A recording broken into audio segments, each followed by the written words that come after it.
It was the land we wanted. Yeah. It's special. And we got here and we just knew this is the place. Really wanted a space where people could come gather, could talk to friends, family. And so I faced it out toward the living room so you wouldn't miss any conversations or anything like that. It also feels good having so much sweat equity in a place that like we hope to hand down to our kids. I'm Ashley. And I'm Mars. Welcome to our A-frame. Come take a tour.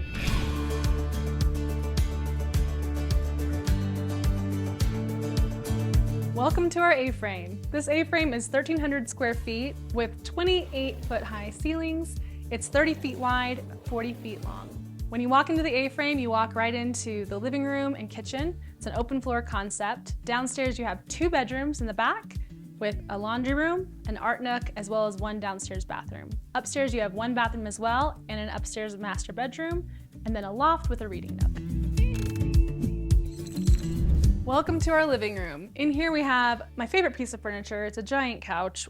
We were living on the road for many years traveling, and so even though this is a more simple A-frame, it's still a lot bigger than what we were in beforehand. So we really were excited to have a space that a lot of friends, family could come gather, have a big, giant, cozy couch we could all jump on, have some more counter space where everyone could gather around, eat charcuterie boards and share stories, and a big dining table. So we were so excited to build this and have that space to share with friends and family. Before building the A-frame, we had built out smaller spaces like a van, a bus, a camper, and so I think it gave us a little bit of insight into what we could do to really utilize and maximize space in this house. So with these angled walls here, Mars actually cut into them and built out these bookshelves to put games, tabletop books, decorative items so that we could really utilize the space as best we could. You could actually go through your house and find places where you could probably cut into it and build a cool nook. In a bathroom especially, there's a lot of spaces that is really not utilized behind the wall, which could give you more ideas of how to have some extra storage. And look at this window wall. It might be my favorite part of the design of this A-frame. So I can remember we were talking about how to design the window wall, what we wanted to do, and I just had the triangle shape of the house. And I was trying to draw in windows like, how do we fit these? What do we do? I finished drawing out the triangles in the current form you see here, showed Mars. We sent it over to the engineer. He said probably not. We felt kind of sad about it. And then he said, you know, sure, we'll go for it. We can make this work. And it was definitely more expensive than our original budget was really allowing for, but we knew that it was such a huge aspect of the house. When you walk in, it's one of the first things you see, that we knew we wanted to make it like a piece of art. And I think that's kind of what we accomplished here. Here's the kitchen of our A-frame. So designing a kitchen in an A-frame is a little bit tricky because you do have these angled walls, and so you can't very easily put upper cabinets over here. So we found someone locally who created these floating shelves for all of our plates and cups and things like that. One trick with floating shelves is sometimes it can look really messy because you have a lot of like your plastic cups and all different types of plates. So we just chose very intentionally to do black plates to match with the black cabinets, black painted wall where the kitchen nook is, to kind of keep everything kind of uniform. And that way it looks really clean whenever you're looking at this space. We knew we wanted the open shelving, but we also knew that cabinets are necessary because you can't always have like perfect looking plates and cups. So having at least one upper cabinet was a complete necessity for us. This cabinet here is where we store our seasonings and little like knickknacks and stuff like that. Toothpicks and maybe some plates and cups that aren't as visually appealing. And then up above is where we hide the candy from the kids. So when trying to decide what kind of stove to get, we went with electric versus gas. Personally, I think gas looks really nice, it cooks more evenly, but for health reasons, as well as having a hood above the stove on this angled wall, it was going to be really complicated. We were going to have to cut into the roof, pop it out to be able to have that above the stove. And so we went with something simpler and did the electric, and I have no regrets. We went with all black stainless steel to kind of go with the cabinets and keep that flow really nice. We were coming from, like I said before, a much smaller space than the kitchen that we have now, we didn't have an oven, and so it's been really fun to cook meals in this big oven here. And then of course having 4 burners versus the 2 we had before, it's been really enjoyable. So here's one of my favorite parts of the kitchen. It's the kitchen island. I really wanted a space where people could come gather, could talk to friends, family. So I definitely wanted the sink in the middle because I feel like so much time is spent at the sink in a kitchen when you're hosting people. And so I faced it out toward the living room so you wouldn't miss any conversations or anything like that. We also did add electricity into the island because if you're working in the space or anything, you have your laptop out, you want to be able to think about where are you going to be spending your time on a laptop, or where do you want a phone to be charged. So we definitely added power to both sides of the island, and we added our trash and everything into an island pole so that there's not like more space taken up by a big obnoxious trash can in the house. So we put that inside of the island as well, and the dishwasher's in the island too. So sink, dishwasher side by side. I know these are like little things people probably think of, but you might miss it. If you have your dishwasher right here, it's perfect because you just go straight from the sink into the dishwasher. When we were trying to make a decision of how to do this kitchen, we really had hosting guests in mind and what the flow would be like. We didn't want anyone getting like trapped in any space. So we wanted to have the island this direction so everyone could really flow around it. And we didn't know how long we wanted it to be, but we knew we wanted it to be able to at least sit 4 people comfortably. So originally it was actually 2 feet shorter, but when we were taping out the space to see how we wanted it, which I would highly recommend if you're building anything, is to tape out the space and get a real feel for what you're dealing with. We added 2 extra feet and it felt perfect for what we were wanting. Over here we have our kitchen table, dining space. As you can see, the wall here is pushed out in an extra dormer.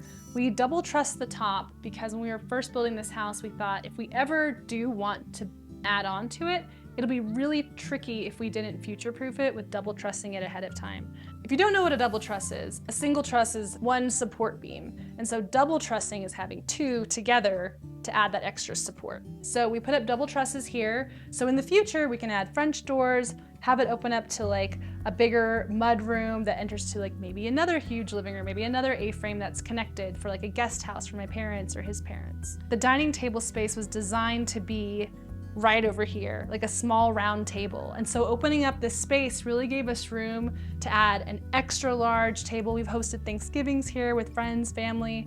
It's been amazing. And then the bench seat back here, we actually got some cabinets to go underneath the seat where we can add extra blankets, crock pot, other kitchen materials, things like that underneath those cabinets down there. Originally, this wall was white. We wanted to have this space be really bright and open. We wanted to bring in the outdoors, like the green couch to kind of pull the outside in. But I love the contrast of black against white. I loved the black cabinets. It just looks so good and I love it. I don't regret doing black at all. I was nervous to paint this black, but we got a little piece, we started going, and then once I painted this black, I started thinking, what else can I paint black? I was nervous it would make the space feel smaller, but it really adds so much depth to the kitchen and it's fun. It's like a fun, bold move, and you can always paint it again if you get tired of it. But for now, I'm loving the black. Overall, we love how we designed the kitchen space. It's great for hosting about 10 guests. The giant countertops, the big table, the appliances we chose, it's worked out really well for our family. Mars and I met in 2011, got married in 2013, had Everly, our daughter, in 2014. We decided to do a 48-state road trip in our Honda Civic when Everly was 2. We did that for 3 months, got back home and decided we really loved life on the road. And then we did van life for a while and then really wanted to find a place to grow roots, a place to call home whenever we weren't on the road. And so we looked all over the US and then finally found our dream property here in Salida, Colorado. It's 18 acres. We purchased it in 2019 and then finished building our dream home in 2023. We looked at land for years before we were even ready to buy land. And then one day we just decided, let's just go down to Salida and talk to someone about taking us around and seeing properties. Yeah, he took us by this place. It was the second place that was on the list. And we immediately said, we don't need to go to the rest of them. This is the place. Yeah. So when we did this, we'd never built a house before. We'd bought a house. Building a house was a whole new animal for us. We didn't really know what to expect. Basically, to start, you can get a land loan if you don't have the cash to just buy it straight up. And then whenever you have all your plans together, you can convert that land loan into a construction loan. And you go through the draw process, and then you convert it to a mortgage when it's all done. In terms of your construction loan, the bank will let you borrow to build whatever 80% of what they see the appraisal is going to be for your property. So if you think it's going to be worth $500,000 whenever you're all said and done, they'll loan you about $400,000.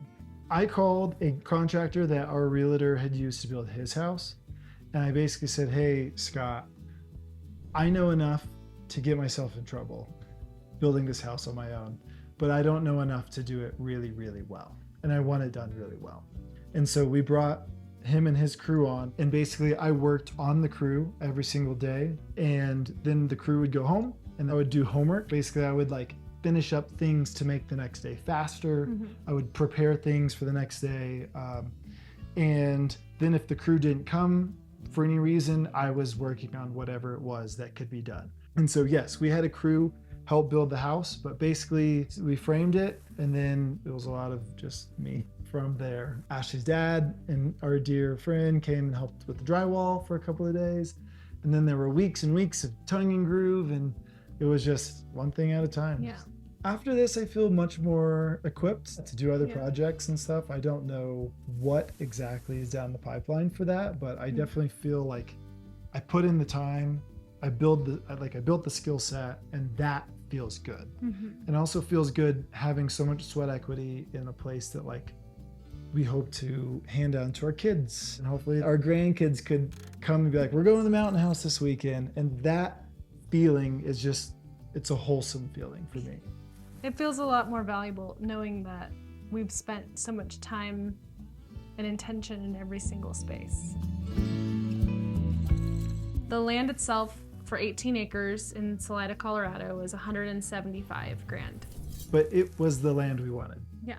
It's special. And we got here and we just knew this is the place. First bit of infrastructure that we put in was our well. We had to go down 280 feet, and it was $80 a foot. So all said and done, $38,000 for a well. Our septic, I think, was in the ballpark of $28,000. We did put a little bigger septic in, like to future proof if we were to add onto the house or anything. Bringing permanent power to the property, that did come with all the trenching, them doing everything. All of that together was just $8,000. The lumber for our house, overall, just the stick frame, because of COVID, it ended up being like $78,000. Our roof was, I think, $40,000. Yeah, it was right at 40, more or less. The house overall, I think, cost about $430,000. So like everything said and done with the house. And then the land was $175,000. And then there were other things. It all came up to be like $634,000. Yeah. Which I'm so proud of you for how many numbers you hold in your head. All right, welcome to our downstairs bathroom where we have indoor plumbing, something we also didn't have when we were living on the road. We did natural wood, we did the black tiles again here, black mirror and lighting. And then we have a shower tub combo over here. And Mars actually added shelves into the wall here because it was going to be space that wasn't completely utilized. And so now we have extra space for towels, toilet paper, some plants to kind of bring the outside in. This was also unutilized space. So anywhere you see like these walls like this, behind it is just space that isn't utilized. We'd like to add shelves in here in the future, but for now we have a hamper. Welcome to the downstairs bedroom. So here we have a queen size bed. This bed actually comes with 2 drawers underneath it, so there's extra storage there. It's really nice because obviously when we were living on the road, we didn't have a place that was comfortable to host people. And now we have this nice guest bedroom for friends, family to come visit. And last but not least, we added a secret passage through the wardrobe.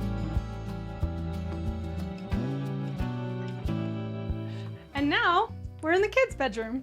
We wanted to make this room really fun, playful. This room has a queen size bed and a lofted bunk. We added this mural wall over here on the right, and a little cabin of its own for the kids to kind of pass through back and forth between the bedrooms.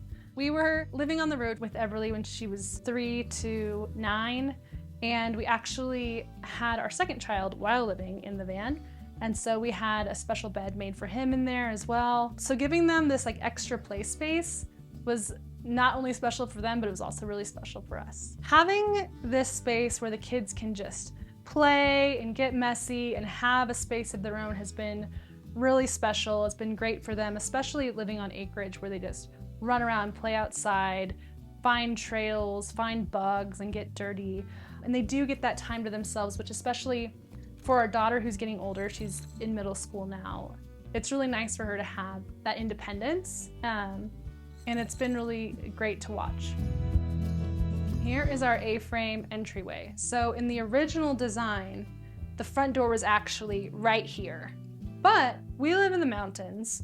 We like to ski, we like to snowboard. We sometimes walk in the front door with super muddy shoes or snowy skis. And so to avoid that being right in the front door, we bumped this out and added a dormer. So what's really fun about A-frames is you can bump any wall out to give you some extra space. And I'm so glad we did here. We added tile to the front rather than real wood because wood does not like wet. So we have tile here where we can put skis, muddy shoes. It's perfect.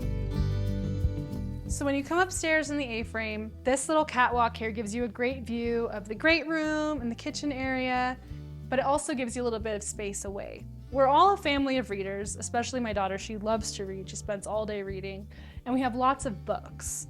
And so we decided to use this space to create a little library.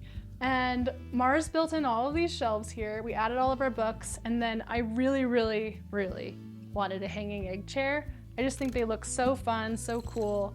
And so we added this little egg chair here, and it's just been the most perfect, relaxing space to hang out, read a book, and have a great view of the mountain. So welcome to the upstairs bathroom. One thing Mars had to have was double sinks. Going back to the van, we had one sink for everything. It was one sink for dishes, getting ready, and it was about this big. So now having 2 sinks feels like such a luxury to us. Yeah, we wanted to have the 2 sinks, double mirrors. This was a really fun space to kind of work out, and we definitely wanted to have a skylight in here to bring in that natural light. And this is our shower. It was a little bit of a splurge, but I really wanted floor to ceiling tile in here rather than giving you that extra like foot on top that's just drywall. And I really wanted green tile, again, to bring the outside in and kind of match with the plants that are in here. And then Mars's one thing he really wanted was a waterfall shower, which I was a little bit opposed to. I'd never really used them a bunch. I just thought it was gonna be water all in my face all the time. I didn't know if I would like that, but I love it. I definitely recommend. Waterfall showers are amazing. It also has this nice little handheld too, so. Welcome to the master bedroom. So in this room, we painted the walls a sage green to kind of pull the outside in.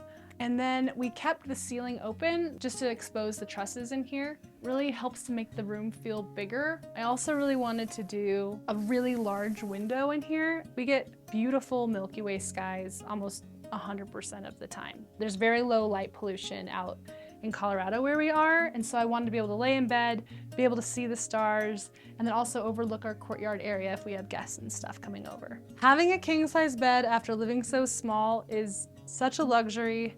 It's super, super cozy. And also a little bonus is we added this library ladder in here up to a secret loft area where we can hide away, use it as a meditation space, reading nook, or journaling space. It's been really nice.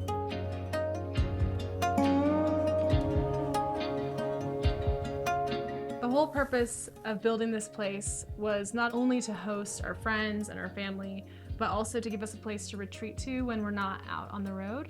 And so now I feel really proud of everything we've accomplished here. And we have this peaceful space to come back to. And now we can continue traveling and having cool experiences with our kids. And then getting to come home to this. If you'd like to follow us and follow our journey, you can find us on Instagram. We're at The Fights, F-I-T-E-S. The links are in the description. You can also follow us on YouTube, The Fights Official.